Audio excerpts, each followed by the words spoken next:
Back to our channel R learning classes. आज हम पढ़ने वाले हैं क्लास 10th का pair of linear equation in two variables. और इसी के साथ एक और बात बता देते हैं आपको कि यूपी बोर्ड के जो भी बच्चे हैं उनकी प्लेलिस्ट नहीं क्या एग्जाम लिस्ट आ चुकी है। प्लेलिस्ट नहीं सॉरी एग्जाम लिस्ट आ चुकी है। 24 अप्रैल से आपके एग्जाम्स हैं, ठीक है, तो तैयारी शुरू कर दीजिए और जो ना है पूछते रहिए। आपको सैंपल पेपर मिल ही रहे हैं आपके ग्रुप में, उसको जो सॉल्व करते रहिए। डेली जितना प्रैक्टिस करेंगे वो आपके लिए बेनिफिशियल रहेगा। उसके बाद एक और वीडियो पड़ी होगी हमारी प्लेलिस्ट में जिसमें आपको ये बताया गया है कि कौन सा सिलेबस आपको पढ़ना है, कौन सा नहीं पढ़ना है। मतलब ये सभी के लिए एप्लीकेबल है, सीबीएसई वालों के लिए खास तौर पे उनका जो रिड्यूस्ड सिलेबस है वो उसमें दिखाया गया है, तो आप देखिएगा। जैसे कि अब मैं बताता हूं आज जो हम लोग पढ़ने वाले हैं pair of linear equation in two variables में सॉल्यूशन कैसे निकालते हैं। जो पेयर ऑफ लीनियर इक्वेशन के क्वेश्चन होते हैं उसमें एक्स और वाई की वैल्यू कैसे निकाल लेंगे। हमने पिछले टर्म पे जो है देखा था कि कितने तरीके के पेयर हो सकते हैं। 3 टाइप्स थे, या तो एक दूसरे को इंटरसेक्ट करेंगी, या तो कोइंसाइड करेंगी, या फिर क्या करेंगे पैरेलल होंगी। पैरेलल के केस में कोई सॉल्यूशन नहीं होगा, कोइंसाइडिंग के केस में बहुत सारे सॉल्यूशन होंगे, लेकिन इंटरसेक्ट के केस में सिर्फ एक सॉल्यूशन होगा। तो देखिए यहाँ आपके सॉल्यूशन निकालने के लिए कुछ मेथड्स होते हैं। तो मेथड क्या है देखिए, एक ग्राफिकल वे है, ठीक, ग्राफिकल मेथड से निकल सकता है आपका सॉल्यूशन। दूसरा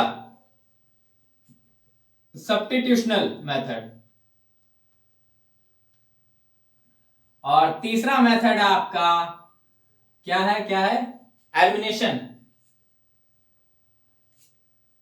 एलिमिनेट करके भी आप वैल्यू निकाल सकते हैं। और चौथा मेथड जो आपका है लास्ट, क्रॉस मल्टीप्लिकेशन।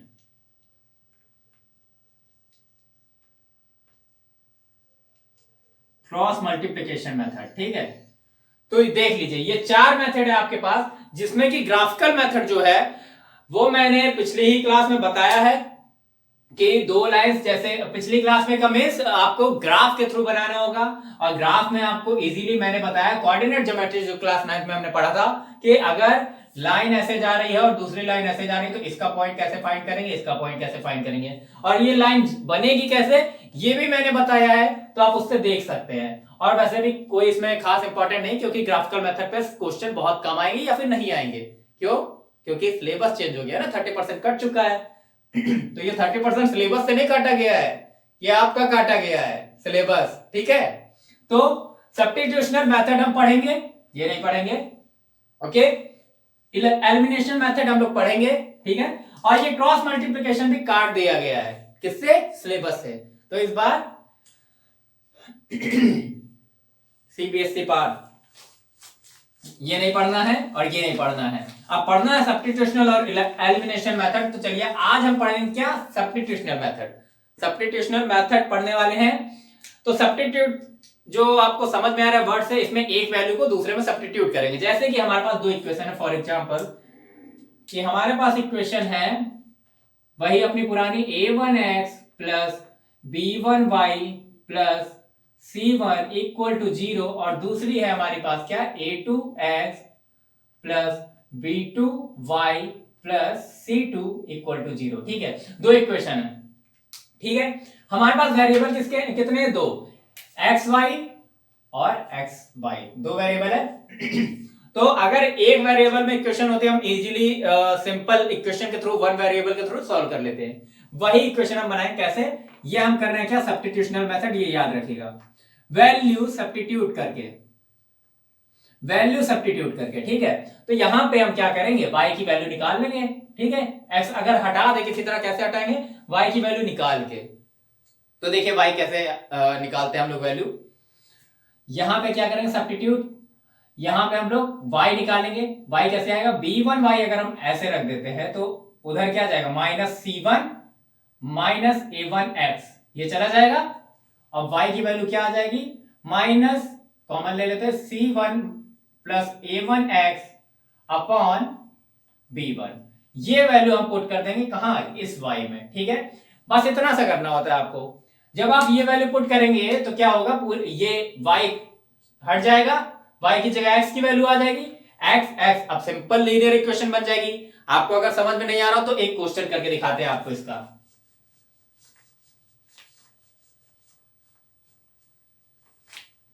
तो देखिए जैसे कि हमारे पास दो इक्वेशन है, इक्वेशन हम लोग क्या लेते हैं, 7x minus 15y equal to 2, ठीक है। और दूसरी इक्वेशन है हमारे पास x plus 2y equal to 3। तो इसमें हमें वैल्यू निकालनी है किसके, x और y की, मतलब सॉल्यूशन निकालने हैं। तो देखिए कैसे निकालेंगे, हम सिंपल एक से वैल्यू निकाल के दूसरे में पुट करेंगे। कैसे, देखिए 7x minus 15y equal to 2 में क्या बड़ी वैल्यूज है, तो हम उसको ना छेड़ते हुए हम इससे वैल्यू निकालते हैं। चलिए, तो यहां पे 2y की वैल्यू क्या हो जाएगी, x इधर चला जाएगा, ओके, तो 3 माइनस एक्स आ जाएगी। तो y की वैल्यू क्या हो जाएगी, 3 माइनस एक्स अपॉन 2, यही आ जाएगी, ठीक है। अब ये वैल्यू जो होगी इसमें पुट करेंगे, put y equal to 3 minus x upon 2 यहां पे इस वाली इक्वेशन में, ठीक है। पुट करेंगे तो देखिए क्या होगा, 7x माइनस 15, y की जगह पुट कर दिया 3 माइनस एक्स अपॉन 2, ठीक है, इक्वल टू 2। ये बात समझ में आ गई। अब देखिए, अब सिंपल हमें x की वैल्यू निकालनी है। कैसे निकालेंगे, देखिए 7x है, ठीक है, 7x हमने लिख दिया, माइनस 15 3 जा कितना पता है, नहीं पता है, पता है हमको 45 है, ठीक है, 45 और minus minus plus, plus 15x upon 2। अगर 2 के साथ एलसीएम लेते हैं तो यहां पे मल्टीप्लाई होता, तो हम लोग कर देते हैं 2 इंटू 7 कर दिया और हो गया, ठीक है। इधर क्या है 2, अब ये 2 इधर क्रॉस चला जाएगा तो क्या हो जाएगा, 4 हो जाएगा, 4 हो जाएगा, बिल्कुल हो जाएगा, ठीक है। यहां पे हम लोग करते हैं आगे सवाल, ठीक। तो 7 2 जा 14x हो जाएगा, यहाँ पे 14x minus 45 plus 15x equal to क्या, 2 2 जा 4, यहां पे 4 आएगा, ठीक है। अब देखिए 4 और ये क्या है, ये क्या है 45, 45 और 4 हो जाएगा 49, और 14 प्लस 15 हो जाएगा 29, 29x आ जाएगा, x की वैल्यू आ जाएगी 49 बाई 29। अब x की वैल्यू आ गई 49 बाई 29। अब ये वैल्यू उठा के पुट कर देंगे यहां पे, ठीक है, y में। अब नाउ y इक्वल टू क्या हो जाएगा, 3 माइनस 49 बाई 29 अपॉन 2, ये आ जाएगी वैल्यू। इसको अगर सॉल्व करेंगे तो क्या आ जाएगा, 29 3 जा कितना होता है, कितना होता है बता दीजिए जरा।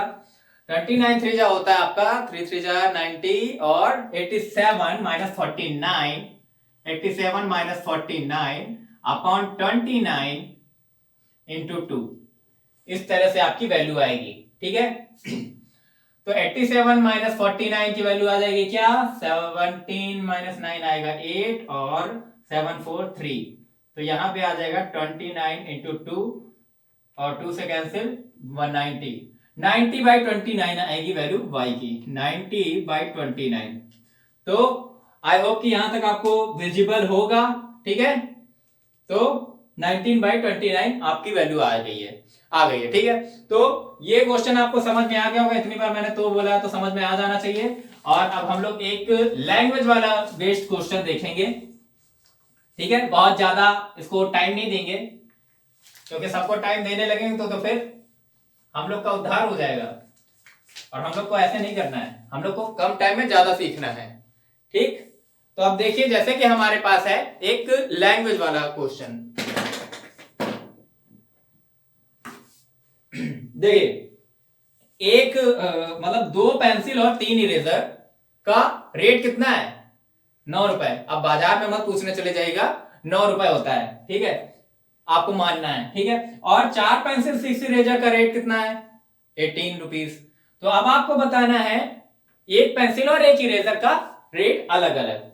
तो देखिए हमने लिया 2 पेंसिल और क्या था 3 इरेजर, 3 इरेजर कितने रुपए में? हमने लिया 9 रुपीज में, ठीक है।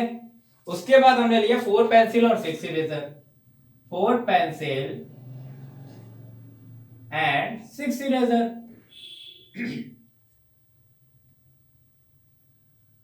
कितने रुपए में? अब कितने रुपए में लिया हमने?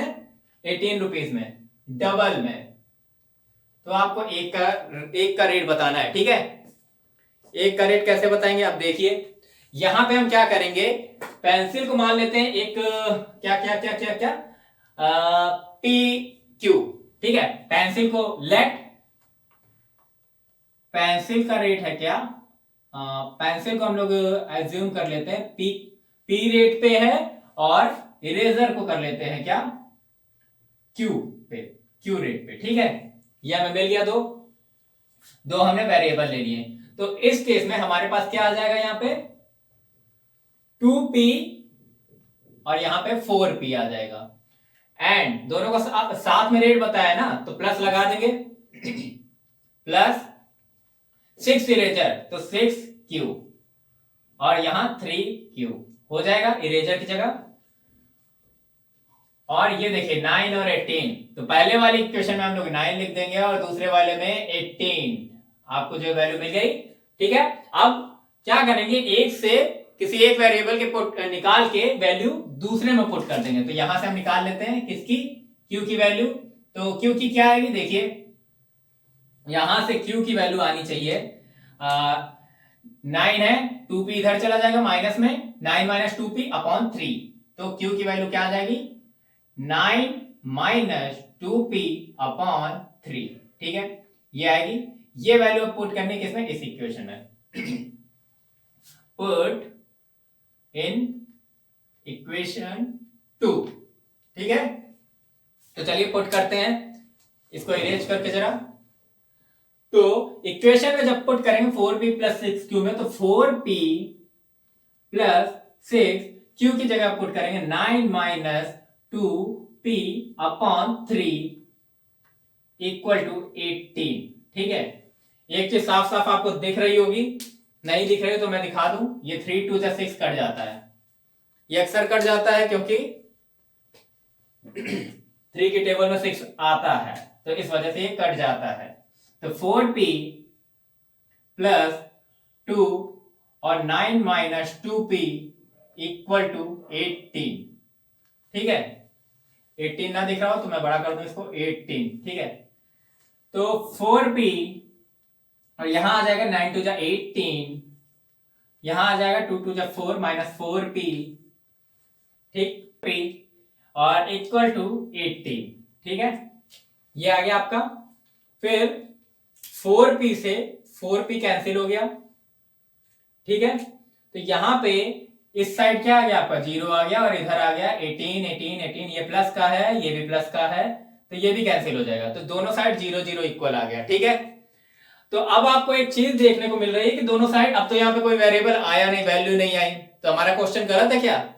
नहीं, हमारा क्वेश्चन गलत नहीं है। जरा ये देखिए, ये जो इक्वेशन है 2 2 जा 4, 3 2 जा 6 और 9 2 जा 18, अगर आप ये देखें a1 upon a2 equal to b1 upon b2 equal to c1 upon c2, अगर ये तीनों इक्वल होते हैं तो क्या होता है, लाइन कोइंसाइडिंग होती है, मतलब वो एक ही सॉल्यूशन दिया है, मतलब एक ही लाइन की इक्वेशन दी है। और हमें दो लाइन की इक्वेशन चाहिए होती है अगर दो वेरिएबल हो, तो यहाँ पे केवल आपको एक ही इक्वेशन दी गई, बस इसमें मल्टीप्लाई 2 का किया गया है, मतलब यहाँ पे a1 अपॉन a2 1/2 आ जाएगा, 1/2 आ जाएगा, 1/2 आ जाएगा।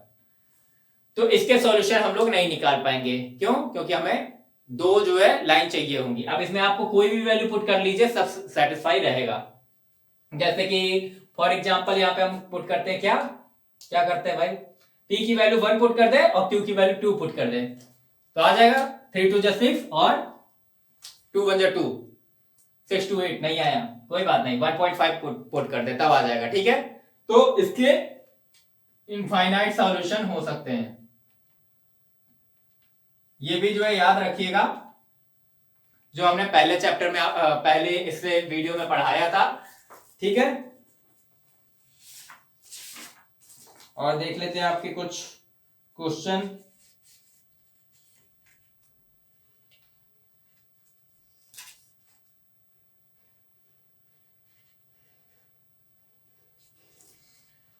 हाँ, तो इस क्वेश्चन में क्या है आपका कि बहुत सारी वैल्यूज आ जाएंगे तो आपका कोई सिंगल वैल्यू में आंसर नहीं आ सकता है, इसके बहुत सारे आंसर हो सकते हैं। तो आई होप कि आपको ये वाली जो कंडीशन है कहां लगती है ये आपको समझ में आ गया होगा। इस केस में आपको कोई भी वेरिएबल नहीं मिल रहा है। a1/a2, b1/b2, c1/c2 से आप चेक कर सकते हैं कि इसके बहुत सारे सॉल्यूशन हो सकते हैं, पर अगर कोई एक सॉल्यूशन पर्टिकुलर निकालना है तो हमें दो अलग अलग इक्वेशन चाहिए होंगे, ठीक है, जो एक दूसरे को क्रॉस करे या फिर ना करे।